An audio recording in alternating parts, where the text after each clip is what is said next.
But one of the big buzzwords of this year was Metaverse, spurred on by Facebook's rebranding to Meta and their intention to transition from a social media company to a Metaverse company. What is it, and will we continue to hear about it in 2022, or is it just that, a buzzword? Joining me now is tech expert Trevor Long. Have we got you there, Trevor?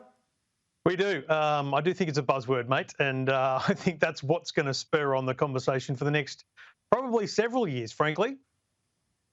So, in your words, what is it? What is the metaverse?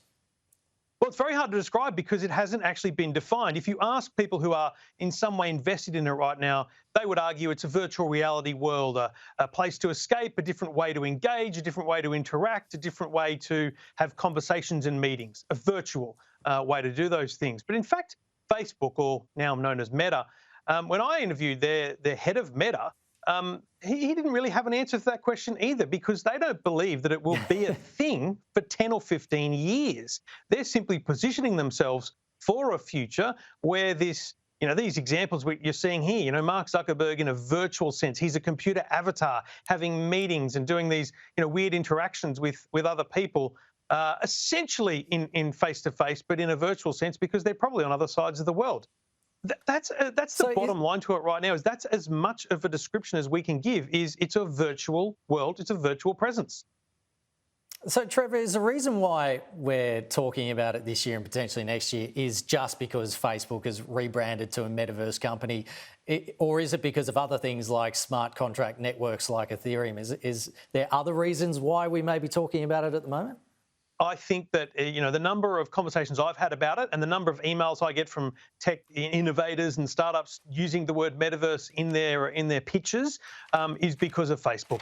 The rebranding of Facebook put the metaverse on the map. Now, you rightly point out there are much bigger things that exist that will be part of the metaverse, like smart contracts. And, in simple terms, a smart contract is a digital contract. It's a way of binding a digital asset or a physical asset to an individual. Think about memorabilia, sporting memorabilia. You've got, so Don Bradman's baggy green. How do you authenticate it's the real thing? There must be someone who can authenticate it. It's got to have a certificate of authenticity. A digital contract, the Ethereum network and different networks like that on the blockchain, will give us that validation in the future. This is a really exciting future.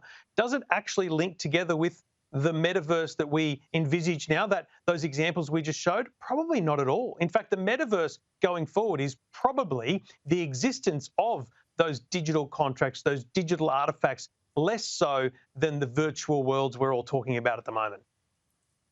Through the pandemic, we did a lot of Zoom meetings, and many are saying that that's a part of the metaverse as well. Facebook think in a few years that we're going to be having business meetings in a virtual room or 3D world, and it's spurred on by the pandemic. It seems to me, from the things that you've been saying right now, is that they may be dreaming on this in the short term anyway. If you're putting all your eggs in the virtual meetings, virtual world, virtual space, then nah, you're dreaming. You've got to remember too, Facebook has a business called Oculus, which builds the headsets that you would wear in this virtual world. It's in their interest to push that, right? But it's only 4 or 5 years ago that Samsung were selling virtual headsets for their smartphones. That was good. It was cool, but it didn't really go anywhere because there isn't a fascination for it. There isn't an interest in it. There's a lot of people doing it, and that's fun and good on them.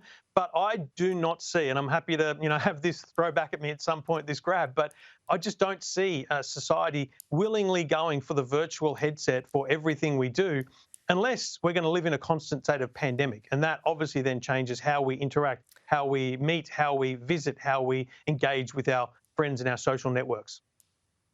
Something also that we may hear more of in 2022, I read an article about Axie Infinity, which is this blockchain game, and there's young people actually quitting their jobs to play this game full time because they can earn NFTs and then sell them on an open market for real world money and things like that, which they earn inside the game. And there's lots of these blockchain games which are coming out at the moment. Do you think that play to earn video gaming is going to be more of a career option in the next few years? Look, there's no doubt there will be people that exist in that space. Just like today, there are YouTubers, there are influencers, there are, gamers who make money out of gaming. But it's a very small portion of the people who want to do it. In the same way that, my kids would have loved to be Formula One drivers, but I couldn't afford to get them into a go-kart, let alone a Formula One car. It's a percentage game. There's only ever going to be so many people that make money doing it. And while I admire the people that are, living at home with their parents and able to do these things and dip their toe into this water, if you want to actually earn an income and own a house and those things, you've got to earn a lot more than just, a few NFTs here and there. Plus, we're at this kind of hype peak of the NFT space. So will that continue to be big? And will some people lose out big because they believe something that won't actually end up being as amazing as they believe it to be? I think there's a future, but we've just got to be cautious not to put all the eggs in that basket. You reckon there could be a need for newsreaders in the metaverse, Trevor? What do you reckon? Always, mate. There's always a need for newsreaders and technology commentators. I really think that's an important thing to point out. And I love the pinball machine behind you as well. That's excellent, mate. Thank you so much for joining us. It's been always a pleasure to chat with you through the past year, and hopefully we'll do it again in the new year.